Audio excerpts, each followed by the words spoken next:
آج میں اور مولانا رفاقت صاحب بیٹھے ہوئے ہیں. دونوں بڑے مجروح قسم کے لوگ ہیں.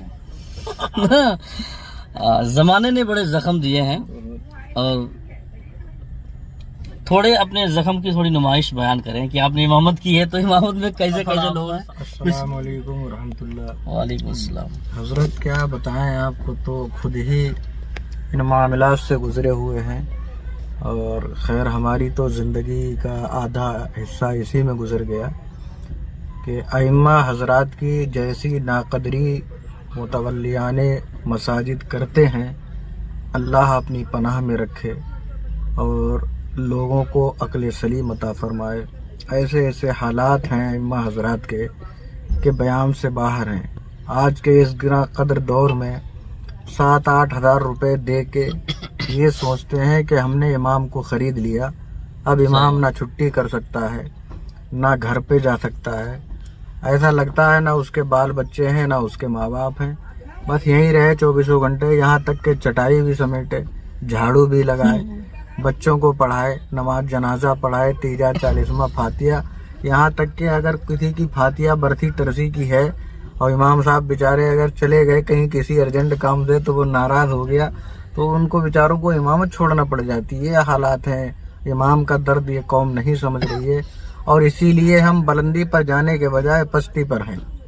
اگر حقیقت میں یہ قوم امام کے ساتھ ہمدردی کرنے لگے، امام کے اخراجات اور اس کی قدر سمجھنے لگے تو انشاءاللہ امید قوی ہے کہ پھر سے ہماری قوم مسلم جو ہے ترقی کی راہ پر گامزن ہوگی.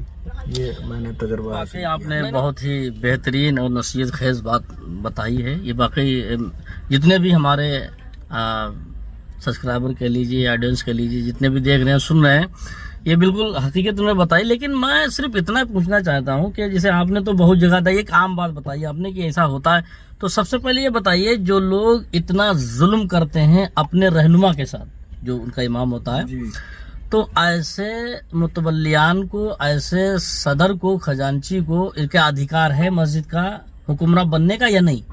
ان کو معزول کرنا چاہیے.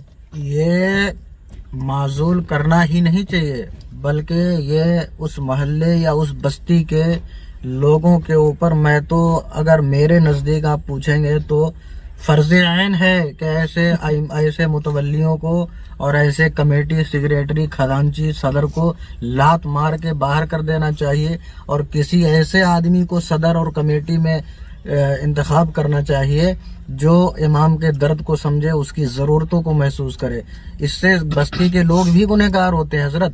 بے شک اگر آپ شریعت کی روح سے اس کا استفتاء لیں گے تو آئے گا کہ ایسے متولیوں کو کوئی حق نہیں ہے کہ وہ مسجد کے انتظامیہ میں شامل ہوں یا کمیٹی میں شامل ہوں، اس کی دیکھ ریکھ کریں جو امام کے درد کو نہ سمجھ سکے. بالکل صحیح بات بتائی، واضح بیان کیا آپ نے، بہترین بات بتائی کہ ہاں جس پر گزرتی ہے وہی جانتا ہے، حقیقت وہی بیان کرتا ہے جس کے اوپر کچھ گزرا ہوتا ہے. تو مولانا رفاقت صاحب نے بہت جگہوں پر امامت کیے ہیں اور بڑے بڑے متولی سے اور بڑے بڑے خزانچیوں سے سابقہ ان کا پڑا ہے اور الحمدللہ اس ناچیز کا بھی پڑتا ہی رہتا ہے. لیکن یہ حقیقت ہے آج کے دور کے جو معاملات بیان کیے گئے بالکل صحیح ہے. ایسے لوگوں کو خود چاہیے کہ وہ میدان چھوڑ دیں.